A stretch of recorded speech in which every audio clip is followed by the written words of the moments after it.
One last thing, and we'll get into our study in the book of Acts, and some of you are looking in disbelief, oh ye of little faith, thinking that because we didn't have our prophecy update last week that I was pent up with so much to share that we wouldn't have time to get into the book of Acts. We will, I think.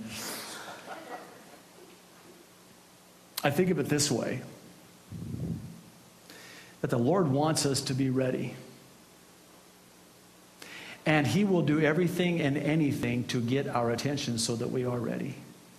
Because he doesn't want to come and catch us off guard as a thief in the night. Did you know that in Jewish bridal customs, the groom, after being betrothed to the bride, when she accepts by drinking of the cup and partaking in breaking of the bread, communion, he goes to his father's house to build a room addition, a bridal chamber.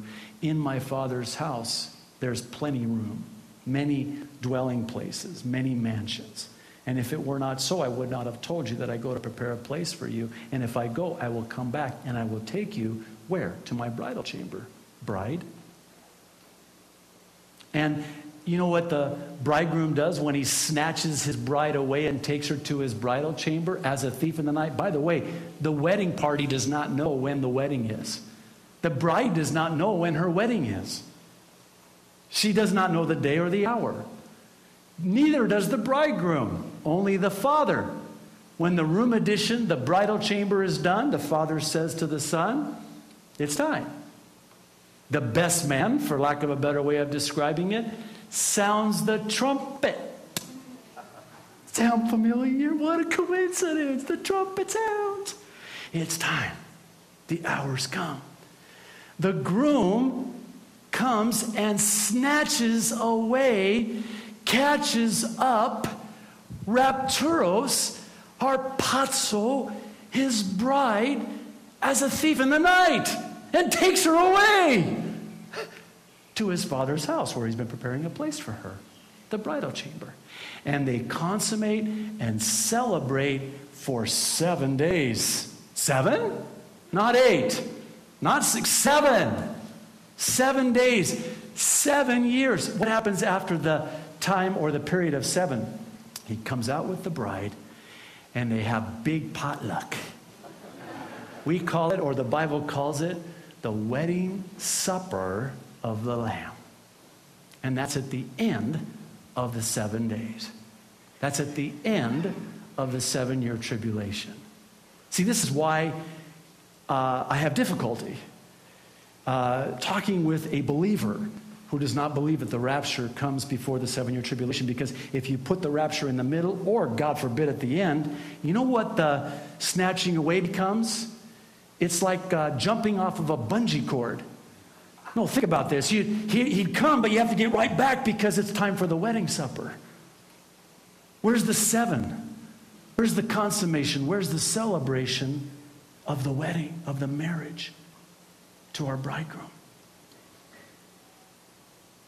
You cannot do that. You cannot do that. And here's the other thing. If you put the rapture anywhere but at the beginning of the 7-year tribulation, then you better read Matthew 24, the end, about the parable that Jesus gives about the 2 servants. The wicked servant, you know what he says? My master delayeth his coming. Why would he say that? Oh, there's still things that need to happen before my master comes. I can party on, and that's exactly what Jesus describes in this parable that this servant does. He lives a rowdy, partying life. He figures, no worry, no hurry. In his commentary, one Bible commentator describes a fictitious account in heaven, in hell, where Satan calls an emergency meeting and says we're losing ground for the kingdom of darkness. We got to come up with a new strategy. So one of the demons says, well, let's start the campaign, no heaven.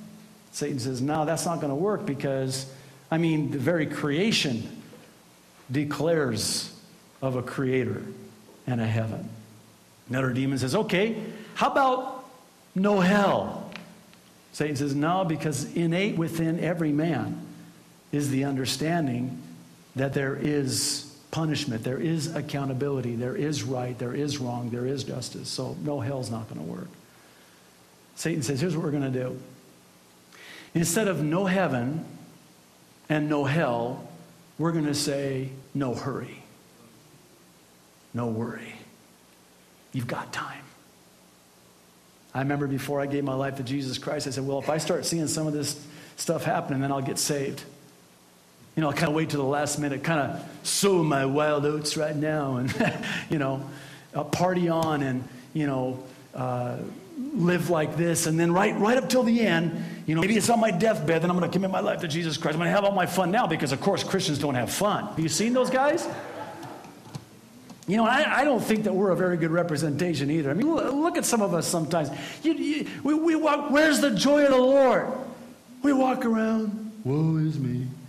You know, and they look at you and they go, and you're a Christian? Yeah.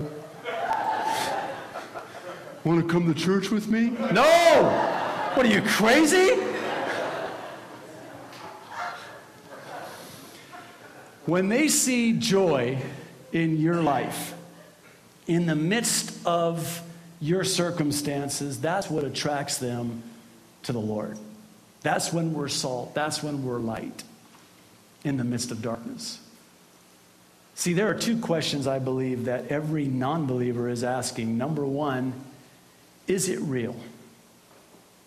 Number two, does it work?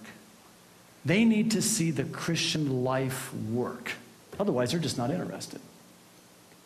So they look at us and they don't see any joy in us. Now, I'm not talking about happiness. There's a distinction between happiness and joy. See, happiness comes from the root word happenstance. In other words, luck or, just, depending on your circumstances. So if the circumstances in your life are good, then you're happy. But boy, let adversity strike, you no happy no more. You unhappy, you're miserable. No, joy is different. Joy is not contingent on, it's not predicated by what happens in your life. When we lived on the mainland in Washington State, we used to get away and drive to Oregon to the beach, to a place called Cannon Beach. There was a Christian conference center there. They would bring in these speakers from all over. It was a wonderful retreat, center there on the beach, the beautiful Oregon coast. And there in the water, a little ways out from the beach, and if it was high tide, it was really there, in the ocean was what they called Haystack Rock. I mean, it's just this majestic rock right there in the ocean. And all these birds are perched on it, singing praises to their Creator. Just, and they're never once looking down at the waves crashing in against the rock. Why? Because they're on the rock.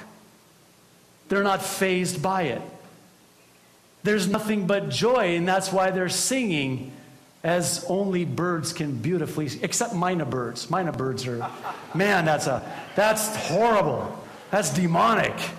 No, isn't it though? And I'm thinking, and then you got the doves. When we first moved here from the mainland, I thought, oh, I love the sound of the doves in the morning. And then sure enough, here comes this mynah bird. A messenger from Satan certainly has been sent.